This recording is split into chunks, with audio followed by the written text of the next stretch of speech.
Good morning. When we go on holiday, we always spend more than we expect to, don't we? Well, I do anyway. To help your holiday budget go a bit further, this video highlights 6 things that you can do when you visit the New Forest. And they're all free, apart from a car parking charge in some places. I put details of the locations in the text below. Whilst these activities are all free, any donations that you care to make will be gratefully received. My first suggestion is to visit the historic village of Bucklers Hard on the Bewley River. Entrance is free, but you do have to pay to park the car here. Although people live and work here at Bucklers Hard, today it's mainly a tourist attraction. It's hard to believe that this was once an important shipbuilding yard, with contracts to build ships for the Royal Navy.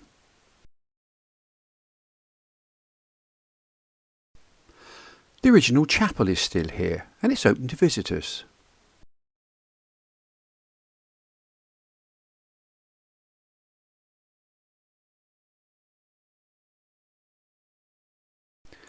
Next door is a ship worker's cottage, and we can see how the family would have lived 200 years ago.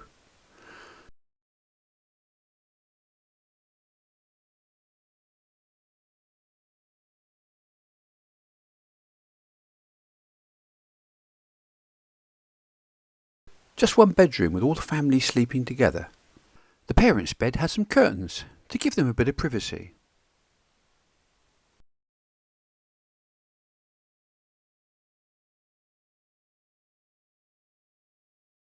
There's a hotel and pub here, and also a museum where you can explore the history of Bucklers Hard.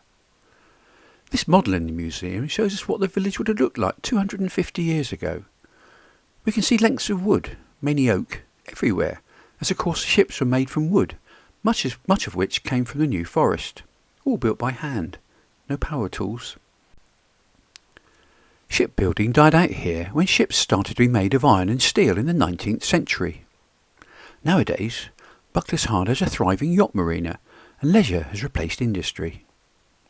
Entry to Bucklers Hard is free, but you do need to pay for parking, and there's a charge to go into the museum. I have made a longer video of Bucklers Hard, and there should be a link at the top of the page now, and also in the text below. My second suggestion is to walk the Tall Trees Trail. This is a lovely walk about 1.5 miles long, and it's flat, so quite accessible.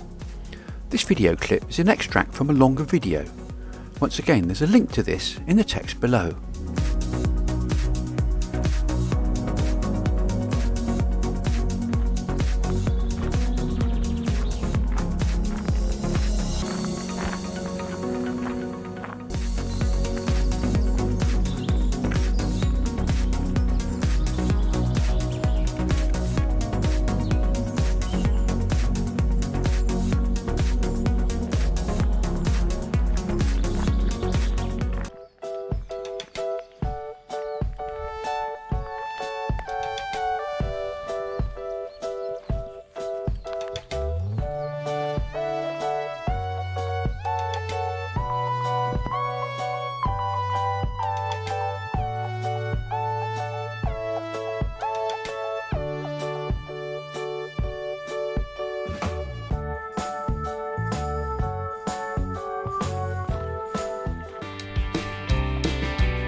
My third suggestion is to visit the Rufus Stone.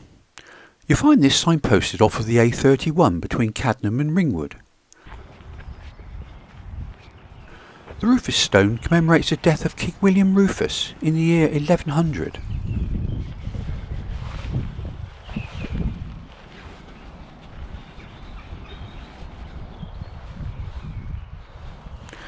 He was killed by an arrow while out hunting.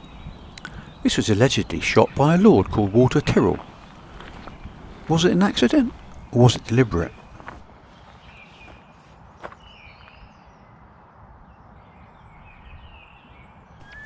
Many historians think it was deliberate, as William's younger brother Henry promptly seized the throne and became Henry I.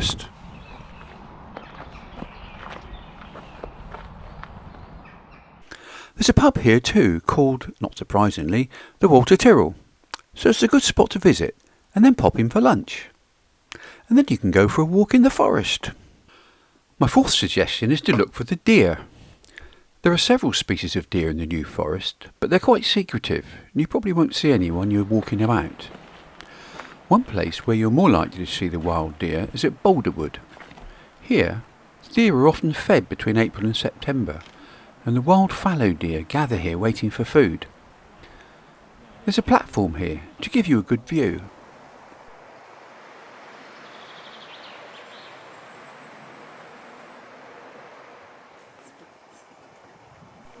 The deer are wild, remember, so there's no guarantee that you'll see them, but this is probably the best place in the forest to see fallow deer. My fifth suggestion is the most obvious. Come and see the ponies and the donkeys that roam freely in the forest. These animals should be admired from a distance. Although they might come up to you, please don't try and stroke them or feed them. Local people called commoners own the free-roaming animals, but they're best treated as wild. If approached, they can bite and kick, and they often do. Feeding encourages them to gather near roads, where they can get hit by the traffic.